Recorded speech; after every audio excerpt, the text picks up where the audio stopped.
All right, everybody, time for part two. Hopefully, my voice will hold out for you here at the end of this long day. Let's go on to Biden. Okay, so what would my strategy be for Biden? Well, Biden has got to go balls to the wall. Like, is do or die. I know South Carolina is coming up, but he has been losing ground in all of these places. Remember, Bernie Sanders has a huge lead. I believe a double-digit lead, even in the average of polls. The real clear politics average of polls has Bernie Sanders up. So Joe Biden has absolutely got to go scorched earth. You know, he's got to hit Amy on her prosecutorial record. I just can't believe that this hasn't been brought up more anyway. I mean, they have given her a complete slide, and not necessarily the candidates that they haven't brought it up. That's not really the issue because she's not a front runner, and they know that. I know the media has acted like her third place finish in New Hampshire was better than Bernie Sanders' first place finish, but I've got a secret for you. It's not. Okay. And the candidates know that, so they know she's not a front runner, so that's why they're not attacking her. But the media has been a complete dereliction of duty, quite frankly. They just simply have not done their jobs. The fact that even I, someone who follows this, didn't know about this stuff about her prosecutorial record until like really recent. That's unacceptable on the media's part. They've got to do a much better job of pointing that stuff out. Um, and then, of course, we have Mayor Pete and all the problems that he has. He needs to point that out. He's doing better with the black community. He's doing better with people of color than these two candidates, and he needs to hammer away at that all day long. And Bloomberg may be doing better with people of color right now, but he wouldn't by the time I finish dragging his Bloomberg behind up and down the stage. By the time I finish dragging him everywhere, he would not be doing better with black supporters when I was finished. Stop and frisk and redlining and blackmail minorities 16 to 25, and I mean I could go on, and I would. They'd be like, okay, thank you, thank you, and I would not stop talking. They'd have to shut my mic off and drag me off the stage before I finished talking about all of the deplorable things in Bloomberg's record. Hey, Joe Biden, would you like to comment on health insurance now? Yeah, 1 second, but I gotta say one more thing about his record. I mean, it just would never end the way I'd be talking about that. And so, to me, he's got to do that because otherwise he's got no shot at this point. And I honestly have already told you that I don't believe he has a shot. I think he's done. I predicted Nevada flipping over, eventually going for Sanders, and it has truly done that. And then his firewall support has also begun to break down in South Carolina. And I don't feel like some genius for predicting it. I'm sure many of you thought the same thing. I mean, fourth and then fifth, and you're the electable person? I'm electable, but I can't even finish top three. That's called not being electable. I know you're mixing those things up. Electable means winning. So you're not doing that, so you're not electable. The next thing he needs to do is he needs to speak coherently. I know. I don't know how he will do that or what he needs to do in order to do that, but that's what he just simply needs to do. It's just not a good look. I'm sorry. And it's gotten to the point where I don't really even want to make fun of it anymore because I feel badly for him. And it was like, oh, it's just stuttering. It's not just stuttering. I work with kids all the time. I see stuttering all the time. My mommy told me that we were going to McDonald's and we got a French fry, and then you get to the end of the story. And you're like, your mommy told you were going to McDonald's and you got a French fry, and it was very good. And it's like, okay, the story makes sense. It's not like my mommy filled up my hairy legs, and as a result, I learned a lot about insects. I mean, what in the world are you talking about? What are you talking about? I mean, that's just insane. So that don't have nothing to do with stuttering. You telling some crazy stories. That ain't got nothing to do with it. And this is what we deal with Biden. So he's got to knock that off. And then, he's also got to, he's got to kind of find a way to kind of downplay those first two states. Oh, don't be concerned. Even though I've lost every part of this primary caucus so far, those don't count.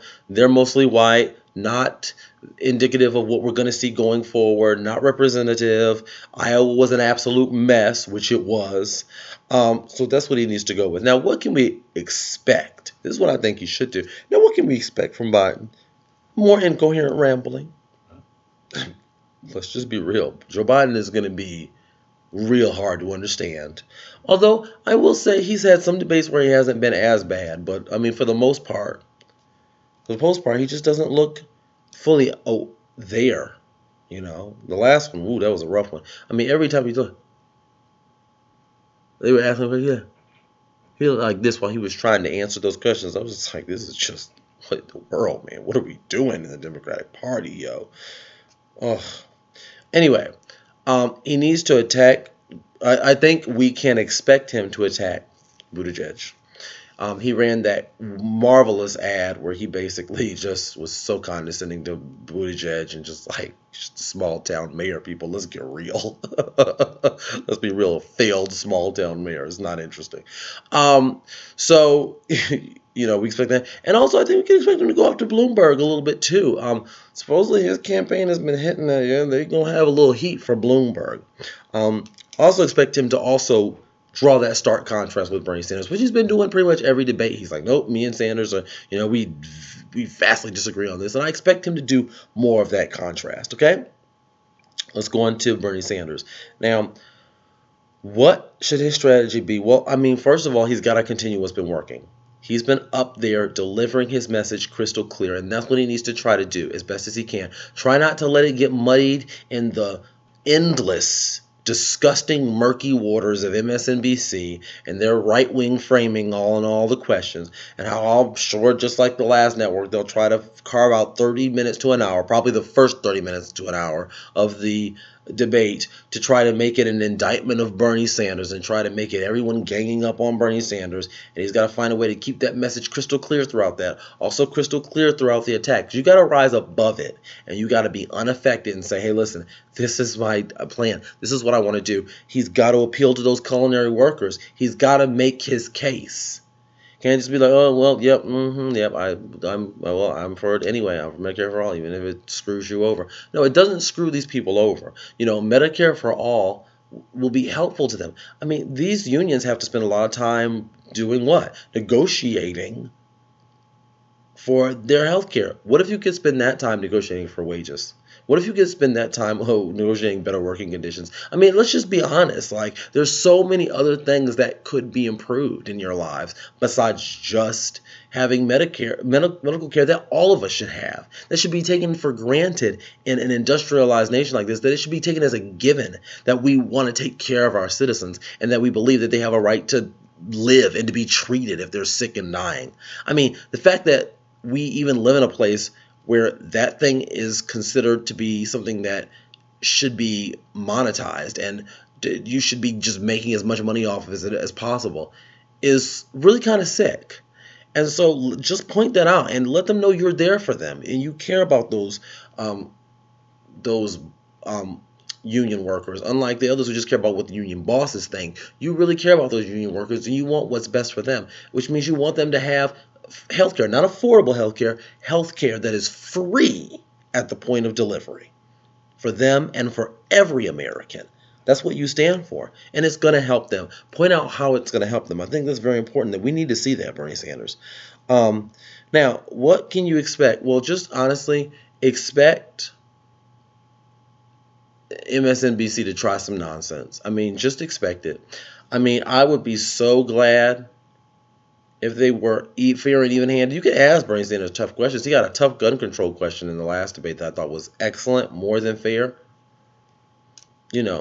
But I mean, you gotta be even-handed. Pete Buttigieg has got to get a hard one. I mean, there's plenty there.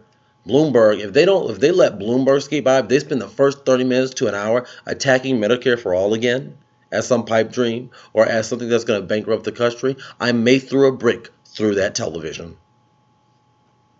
Well, it won't be that one because I don't have cable, but it doesn't matter. I might throw a brick through the television. I just might.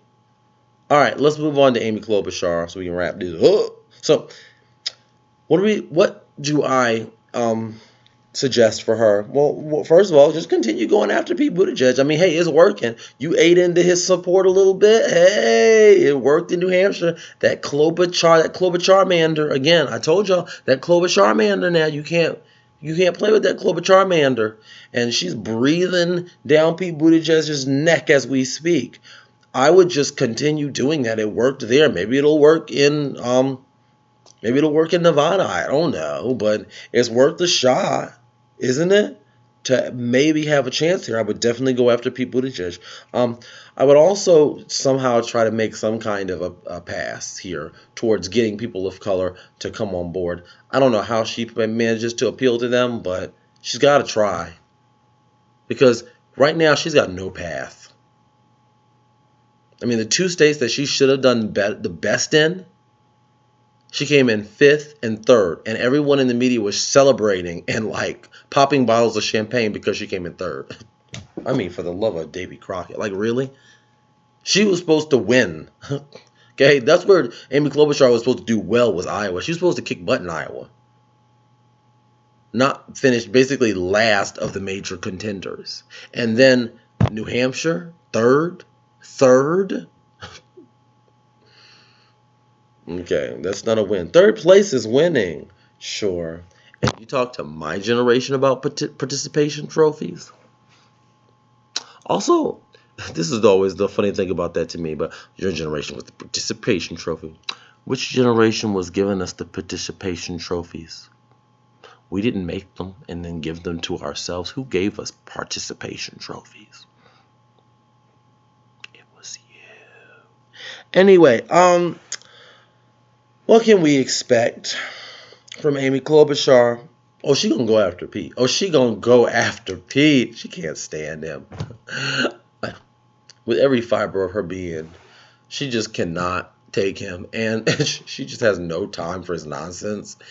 And I really think that we're going to see her continue to do that. She may go after him even more aggressively than she goes after Bloomberg, if she goes after him at Bloomberg at all. And also expect more stupid stories. I was talking to somebody in this place, and they were telling me over in Nevada about somebody in North Carolina that they knew somebody in Florida that don't look under your seat now. No diploma under there. This is just her, and it's just so tired. It's so tired. I mean, who's interested in this? Who is interested in what Amy Klobuchar is not offering? Seriously, just the same old tired centrist garbage. All right, people, that's it. I'm tired, ready to wrap this up. So that's it. That's all I got for you today. But let's see what happens tomorrow. I'll come on here after the debate and I will give either tomorrow or what's the next day after that, Thursday morning. I'll come and give you my summary of the debate, how I thought the candidates did, what I think they're going to be doing, how I think it's going to affect them moving forward, and then I will also come out with my predictions for the New Hampshire primary as we get a little closer to Saturday. Expect that coming out maybe Friday, maybe Saturday before, so expect those coming out. All right, everyone have a wonderful, wonderful rest of your week. All right, peace.